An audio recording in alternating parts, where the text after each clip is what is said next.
ನಮಸ್ಕಾರ ವೀಕ್ಷಕರೇ, ಪ್ರಣಯ ಟಿವಿಗೆ ಸ್ವಾಗತ. ನಾನು ಪವನ್ ದೇಶಪಾಂಡೆ. ನಾವಿವತ್ತು ಶ್ರೀರಾಮಚಂದ್ರನ ಪಾದಸ್ಪರ್ಶವಾದಂತಹ ಶಬರಿಕೊಳದಲ್ಲಿದ್ದೇವೆ. ಶಬರಿಕೊಳದ ವಿಶೇಷ ತಮಗೆಲ್ಲ ಗೊತ್ತಿರುವಂಥದ್ದು. ತಾಯಿ ಶಬರಿ ರಾಮನಿಗಾಗಿ ಕಾಯ್ದುಕೊಳ್ತಂತಹ ಪವಿತ್ರ ಸ್ಥಳವಿದು.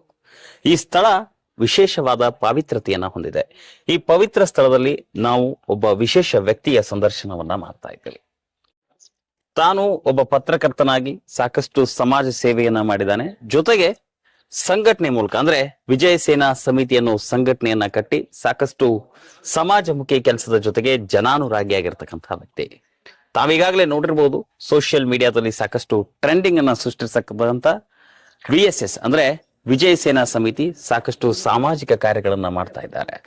ಇವತ್ತು ನಮ್ಮ ಜೊತೆ ಸಾಮಾಜಿಕ ಕಾರ್ಯಗಳನ್ನ ಮಾಡಿದಂತ ಹಾಗೂ VSS ಸೇನೆಯನ್ನ ಕಟ್ಟಿ ಅದರ ಸಂಸ್ಥಾಪಕರಾಗಿ ಸಾಕಷ್ಟು ಸಮಾಜಮುಖಿ ಕೆಲಸವನ್ನ ಮಾಡಿರ್ತಕ್ಕಂಥ ಸಂಸ್ಥಾಪಕ ಅಧ್ಯಕ್ಷರಾದಂಥ ವಿಜಯ್ ನಾಯಕ್ ಅವರು ಇವತ್ತು ನಮ್ಮ ಜೊತೆಗಿದ್ದಾರೆ. ಸರ್, ಕಾರ್ಯಕ್ರಮಕ್ಕೆ ಸ್ವಾಗತ. ಸರ್, ನಾವಿವತ್ತು ಯಾವುದೇ ಒಂದು ಸೋಷಿಯಲ್ ಮೀಡಿಯಾ ಅಂತ ತೆಗೆದ್ರೆ ಸಾಕು VSS ಬರುತ್ತೆ. VSS ಈಗಾಗಲೇ ಸಾಮಾಜಿಕ ಜಾಲತಾಣದಲ್ಲಿ ಸಾಕಷ್ಟು ಟ್ರೆಂಡಿಂಗ್ ಅನ್ನ ಮಾಡಿರ್ತಕ್ಕಂಥದ್ದು.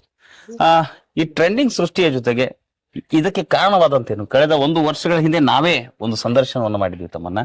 ಸೊ ಆಗ ಏನೋ ಒಂದು ಸಸಿಯಾಗಿತ್ತು, ಇವತ್ತು ಹೆಮ್ಮರವಾಗಿ ಬೆಳೆದಿದೆ. ಏನ್ ಹೇಳ್ತೀರಿ ಇದ್ರ ಬಗ್ಗೆ? ಹೆಮ್ಮರ ಅಂತ ಅನ್ನೋಕ್ಕಿಂತ ಇವತ್ತು ನಾವು ಪ್ರಾರಂಭಿಕ ಹಂತದಲ್ಲಿ ಇದ್ದೀವಿ. ನಾವು ಏನು ಯೋಜನೆ ಮತ್ತು ಯೋಚನೆಗಳನ್ನ 1 ವರ್ಷದ ಹಿಂದೆ ಮಾತಾಡಿದ್ವಿ, ಅದನ್ನ ಇಟ್ಕೊಂಡು ಈ ಒಂದು ಸಂಘಟನೆಯನ್ನ ಪ್ರಾರಂಭ ಮಾಡಿದ್ವಿ. ಅದ್ರ ಪ್ರಕಾರ ನಾವು ನಡೆದುಕೊಳ್ತಾ ಇದ್ದೇವೆ. ಜನರಿಗೆ ಅನೇಕ ಕಾರ್ಯಗಳನ್ನ, ಸುಮಾರು ನನ್ನ ನೆನಪಿಗೆ ಇರುವಂಗೆ ಒಂದು 600ಕ್ಕೂ ಹೆಚ್ಚು ಜನರ ಅಂದ್ರೆ ಮುಖ್ಯವಾದಂತ ಕೆಲಸಗಳು, ಚಿಕ್ಕ ಪುಟ್ಟ ಕೆಲಸಗಳನ್ನ ಬಿಟ್ಟು 600ಕ್ಕೂ ಹೆಚ್ಚು ಮುಖ್ಯವಾದಂತ ಕೆಲಸಗಳನ್ನ ₹1 ಖರ್ಚಿಲ್ಲದೆ ಅವರಿಗೆ ಮಾಡಿಕೊಟ್ಟಿದ್ದೇವೆ ಜನರಿಗೆ. ಹೀಗಾಗಿ ಇವತ್ತಿನ ದಿನಮಾನಗಳಲ್ಲಿ ಇದು ಇಷ್ಟ ಆಗ್ತಾ ಇದೆ. ಯಾಕಂದ್ರೆ ಇವತ್ತು ಈ ಒಂದು ಸಂದರ್ಭದಲ್ಲಿ ರಾಜಕೀಯೇತರವಾಗಿ ಕೆಲಸ ಮಾಡುವಂತ ಒಂದು ಸಂಘಟನೆಯ ಅವಶ್ಯಕತೆ ಇತ್ತು. ಅದ್ರ ಪ್ರಕಾರ ಅದು ಕೆಲಸ ಮಾಡ್ತಾ ಇದೆ. ಹಿಂಗಾಗಿ ಸೋಷಿಯಲ್ ಮೀಡಿಯಾದಲ್ಲೂ ಜನರ ಅಭಿಮಾನ ಅದಕ್ಕೆ ದೊರೀತಾ ಇದೆ. ಅನೇಕ ಜನರ ಪ್ರೋತ್ಸಾಹ ಕೂಡ ಈ ಸಂಘಟನೆಗೆ ದೊರೀತದೆ. ಹೀಗಾಗಿ ಈ ಒಂದು ಹೊತ್ತಿನಲ್ಲಿ ಇದು ಕಾಣ್ತಾ ಇದೆ ಹೊರತು ಬಲಿಷ್ಠವಾಗಿ ಬೆಳೆದಿದೆ ಅನ್ನುವಂತ ಮಾತನ್ನ ನಾನು ಒಪ್ಪಂಗಿಲ್ಲ. ಇನ್ನು ಸಾಕಷ್ಟು ಕಾರ್ಯಗಳು ವಿಜಯ ಸೇನಾ ಸಮಿತಿಯಿಂದ ರಾಮದುರ್ಗ ತಾಲೂಕಿನಲ್ಲಿ ಆಗ್ಬೇಕಾಗಿದೆ. ಅದರ ಪ್ರಕಾರ ನಾವು ಕೆಲಸ ಮಾಡ್ತಾ ಇದ್ದೇವೆ. ಸರ್, ನೀವು ಹೇಳ್ತಾ ಇದ್ರಿ ಸಾಧಿಸಿದ್ದು ಸಾಸಿವೆಷ್ಟು, ಸಾಧಿಸಬೇಕಾದದ್ದು ಮರದಷ್ಟು ಅಂತ ಹೇಳ್ತಿದ್ರೆ. 1 ವರ್ಷ ಆಯ್ತು ಇವತ್ತು ವಿಜಯ ಸೇನಾ ಸಮಿತಿ ಅಂತಕ್ಕಂಥ ಒಂದು ಸಂಘಟನೆ 1 ವರ್ಷ ಪೂರೈಸಿರುವಂತದ್ದು. ಈ 1 ವರ್ಷದಲ್ಲಿ ನಿಮ್ಮ ವಿಜಯ ಸೇನೆ ಮಾಡಿರ್ತಕ್ಕಂಥ ಕೆಲಸಗಳೇನು?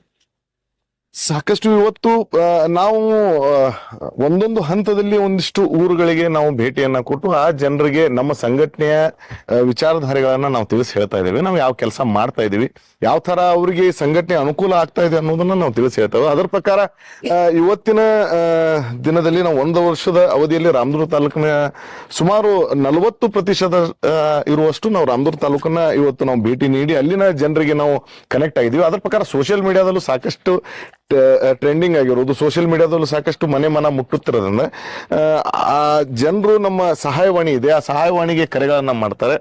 ಕರೆಗಳನ್ನ ಮಾಡಿ ತಮ್ಮ ಅಹವಾಲುಗಳು ಏನಿದಾವೆ, ತಮಗೆ ತೊಂದರೆ ಆಗಿರುವಂತಹ ಸಮಸ್ಯೆಗಳೇನಿದಾವೆ ಅದ್ರ ಬಗ್ಗೆ ನಮಗೆ ಹೇಳ್ತಾರೆ. ನ್ಯಾಯಯುತವಾಗಿ ಸರ್ಕಾರದ ಪರಿಮಿತಿ ಒಳಗೆ ಆಗ್ತಾ ಇರುವಂತಹ ಕೆಲಸಗಳನ್ನ ನಾವು ನೀಟಾಗಿ ಅವ್ರಿಗೆ ಮಾಡಿಕೊಡ್ತಾ ಇದ್ದೇವೆ. ಯಾವುದೇ ದುಡ್ಡಿನ ಖರ್ಚುಗಳು ಅವ್ರಿಗೆ ನಾವು ಮಾಡ್ತಾ ಇಲ್ಲ. ದುಡ್ಡೇ ಇಲ್ಲದೆ, ಯಾಕಂದ್ರೆ ಒಂದಿಷ್ಟು ವಿಷಯಗಳಲ್ಲಿ ಸರ್ಕಾರಿ ಚಲನ್ಗಳಿರ್ತವೆ, ಅವನ್ನ ಹಣ ತುಂಬುದು ಇರುತ್ತೆ.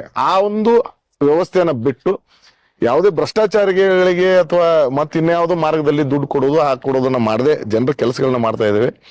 ಸಾಕಷ್ಟು ಜನರು ಇದರ ಲಾಭವನ್ನ ಪಡೆದುಕೊಂಡಿದ್ದಾರೆ. ಹೀಗಾಗಿ ಇವತ್ತು ಜನರ ಬಾಯಲ್ಲಿ ವಿಜಯ ಸೇನೆ ಬರ್ತಾ ಇದೆ. ಇವತ್ತು ಜನರಿಗಾಗಿ ರಾಜಕಾರಣಿಗಳಿದ್ದಾರೆ, ಸಾಕಷ್ಟು ಜನಪ್ರತಿನಿಧಿಗಳಿದ್ದಾರೆ. ಗ್ರಾಮ ಪಂಚಾಯತಿ ಮಟ್ಟದಲ್ಲಾಗಿರ್ಬೋದು, ನಗರದಲ್ಲಾಗಿರ್ಬೋದು, ಹಾಗೆ ತಾಲೂಕು ಮಟ್ಟದಲ್ಲಿ MLA ಬರ್ತಾರೆ, ಗ್ರಾಮ ಪಂಚಾಯತ್ ಸದಸ್ಯರು ಬರ್ತಾರೆ, ನಗರಸಭೆ ಪುರಸಭೆಯ ಸದಸ್ಯರು ಬರ್ತಾರೆ. ಹೀಗೆ ಸ್ಥಳೀಯ ಸಂಸ್ಥೆಗಳು, ಸಾಕಷ್ಟು ಜನಪ್ರತಿನಿಧಿಗಳು ಈಗ ನಮ್ಮ ತಾಲೂಕಿನಲ್ಲಿದ್ದಾರೆ. ರಾಜಕಾರಣಿಗಳು ಜನರಿಗಾಗಿ ಮಾಡುವಂತಹ ಕೆಲಸಗಳನ್ನ ಅಥವಾ ಅವ್ರು ಮಾಡುವಂತಹ ಕೆಲಸಗಳನ್ನ ನೀವೇನ್ ಮಾಡ್ತಿದ್ದೀರಿ ಸಂಘಟನೆಯಿಂದ? ಸ್ಪಷ್ಟವಾಗಿ ಹೇಳ್ಬೇಕಂದ್ರೆ ರಾಜಕಾರಣಿಗಳು ಮಾಡಬೇಕಾದಂತ ಕೆಲಸಗಳನ್ನ ವಿಜಯ ಸೇನೆ ಇವತ್ತು ಮಾಡ್ತಾ ಇದೆ. ಯಾಕಂದ್ರೆ ಇವತ್ತಿನ ದಿನಮಾನಗಳಲ್ಲಿ ನಾನು ಯಾರ ಬಗ್ಗೆನೂ ದೂಷಿಸ್ತಾ ಇಲ್ಲ. ಒಂದು ರಾಜಕೀಯ ವ್ಯವಸ್ಥೆ ಈಗಿನ ದಿನಮಾನಗಳಲ್ಲಿ ಒಂದು ಬೇರೆ ದಾರಿಯನ್ನ ಹಿಡಿದಿದೆ. ಸರಿಯಾದ ಕ್ರಮದಲ್ಲಿ ರಾಜಕೀಯ ವ್ಯವಸ್ಥೆ ನಡಿಬೇಕು. ಯಾಕಂದ್ರೆ ಇವತ್ತು ಜನ ಯಾರೋ ಓಟ್ ಹಾಕಿರೋದಿಲ್ಲ, ಆದ್ರೆ ಒಬ್ಬ ಜನಪ್ರತಿನಿಧಿಯಾಗಿ ಏನೋ ಕೆಲಸಗಳನ್ನ ಮಾಡಬೇಕು. ಇಂಥ ಸಂದರ್ಭದಲ್ಲಿ ದೂಷಿಸೋದಂಗ ಯಾರನ್ನೋ ದೂಷಿದಂಗ ಆಗುತ್ತೆ. ಆ ತರ ಇಲ್ಲ, ಅದು ಆಗ್ತಾ ಇಲ್ಲ. ಎಲ್ಲ ನಾವು ನೋಡ್ದಂಗೆ ಕರ್ನಾಟಕದ ವ್ಯಾಪ್ತಿಯಲ್ಲಿ ಕೆಲಸಗಳು ಆಗ್ತಾ ಇಲ್ಲ. ಜನರ ಪರವಾಗಿ ನ್ಯಾಯಯುತವಾಗಿ ಯಾವುದೇ ರಾಜಕಾರಣಿಗಳು ಅವರಿಗೆ ಸಹಾಯ ಸಹಕಾರವನ್ನ ನೀಡ್ತಾ ಇಲ್ಲ. ಒಂದಿಷ್ಟು ಜನ ಮಾಡ್ತಿರ್ಬೋದು, ನಾನು ಇಲ್ಲನಲ್ಲ, ಆದ್ರೆ ಯಾವ ಪ್ರಮಾಣದಲ್ಲಿ ಆಗ್ಬೇಕು ಆ ಪ್ರಮಾಣದಲ್ಲಿ ಆಗ್ತಾ ಇಲ್ಲ. ಆ ಕೆಲಸವನ್ನ ಇವತ್ತು ವಿಜಯ ಸೇನೆ ಮಾಡ್ತಾ ಇದೆ. ಜನರಿಗೆ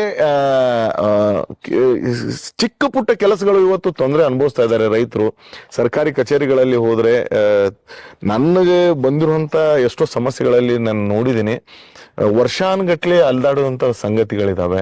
ಎಷ್ಟೋ ಊರಿಗೆ ನಮ್ಮ ನೀರಿನ ವ್ಯವಸ್ಥೆ ಇಲ್ಲ, ಆಗ್ಬೇಕಾಗಿತ್ತು, ಆಗಿಲ್ಲ. ಕೆಲವೇ ನಾವು ಅಧಿಕಾರಿಗಳ ಜೊತೆಗೆ ಮಾತಾಡಿ ಈಸಿಯಾಗಿ ನಾವು ಅದನ್ನ ಹ್ಯಾಂಡಲ್ ಮಾಡಿ ಕೊಟ್ಟಿದ್ದೀವಿ. ಅವ್ರಿಗೆಲ್ಲ ವ್ಯವಸ್ಥೆಗಳಾಗಿದೆ. ಇದನ್ನ ಒಬ್ರು ಜನಪ್ರತಿನಿಧಿಗಳು ಮಾಡ್ಬೇಕಾಗಿತ್ತು, ಆದ್ರೆ ಅದು ಯಾವುದೋ ಕಾರಣದಿಂದ ಉಳ್ಕೊಂಡಿದೆ. ಹೀಗಾಗಿ ಆ ಕೆಲಸಗಳನ್ನ ನಾವು ಮಾಡಿ ಕೊಡ್ತಾ ಇದ್ದೇವೆ. ಜನರ ಕೆಲಸ, ಚಿಕ್ಕ ಪುಟ್ಟ ಕೆಲಸ, ಕಚೇರಿ ಕೆಲಸಗಳಿಗೆ, ಎಲ್ಲಾ ಇವು ಕೆಲಸಗಳಿಗೆ ಇವತ್ತಿನ ಬಹುತೇಕ ರಾಜಕಾರಣಿಗಳು ತಲೆ ಕೆಡಿಸ್ಕೊಳ್ಳೋದಿಲ್ಲ. ಆದ್ರೆ ವಿಶೇಷವಾಗಿ ಆ ವಿಷಯಗಳಿಗೆ ತಲೆ ಕೆಡಿಸ್ಕೊಳ್ಳುವಂತ ಅವಶ್ಯಕತೆ ಇದೆ. ಯಾಕಂದ್ರೆ ಭ್ರಷ್ಟಾಚಾರ ಈ ಮಟ್ಟಕ್ಕೆ ಬೇರು ಊರಿದೆ ಅಂತಂದ್ರೆ ಕಚೇರಿಗಳಲ್ಲಿ ಹೋದ್ರೆ ಹಣ ಇಲ್ಲದೆ ಅವ್ರ ಕೆಲಸ ಆಗ್ತಾ ಇಲ್ಲ. ಹೀಗಾಗಿ ವಿಜಯ ಸೇನೆ ನಿಲ್ತಾ ಇದೆ. ಇವತ್ತಿನ ದಿನಗಳಲ್ಲಿ ಯಾವುದೇ ಕಚೇರಿಗೆ ಹೋದ್ರೂ ಸಹ ಅಲ್ಲಿ ವಿಜಯ ಸೇನೆ ಹೆಸರು ಹೇಳ್ಕೊಂಡು ಅವ್ರ ಕೆಲಸವನ್ನ ಮಾಡ್ತಾ ಇದ್ದಾರೆ. ಕರ್ನಾಟಕದಲ್ಲಿ ಲೋಕಾಯುಕ್ತ ಯಾವ ರೀತಿ ಒಂದು ತನ್ನದೇ ಆದಂತ ಛಾಪನ್ನ ಮೂಡಿಸಿದೆ, ಜನರಿಗೆ, ಅಧಿಕಾರಿಗಳಿಗೆ, ಭ್ರಷ್ಟರಿಗೆ ಅದ್ರ ಬಗ್ಗೆ ಭಯ ಇದೆ. ಆ ಒಂದು ಕೆಲಸವನ್ನ ಸಂಪೂರ್ಣವಾಗಿ ನಾವು ಅವರಿಗೆ ಹೋಲಿಸ್ಕೊಳ್ಳಕ್ಕಾಗದೆ ಇದ್ರು ಸ್ವಲ್ಪವಾಗಿ ಎಲ್ಲೋ ಇವತ್ತು ವಿಜಯ ಸೇನಾ ಸಮಿತಿ ಆ ಕೆಲಸವನ್ನು ಮಾಡ್ತಾ ಇದೆ. ಭ್ರಷ್ಟಾಚಾರವನ್ನು ತಡೆ ಒಡ್ಡುವಂತ ಕೆಲಸವನ್ನು ಸಹ ವಿಜಯ ಸೇನಾ ಸಮಿತಿ ಮಾಡ್ತಾ ಇದೆ. ನೀವು ಹೇಳ್ತಿದ್ರಿ, ಈಗ ಹೇಳಿದ್ರಿ, ನಾನು ಜನರಿಗೋಸ್ಕರ ಕೆಲಸ ಮಾಡ್ತಾ ಇದ್ದೀನಿ, ಸರ್ಕಾರಿ ಇಲಾಖೆಯಲ್ಲಿ ಸಾಕಷ್ಟು ಜನ ಅಲ್ದಾಡ್ತಾ ಇದ್ರು, ಅವ್ರ ಕೆಲಸವನ್ನ ಮಾಡಿಕೊಟ್ಟಿದ್ದೀನಿ ಅಂತ ಹೇಳಿದ್ರಿ.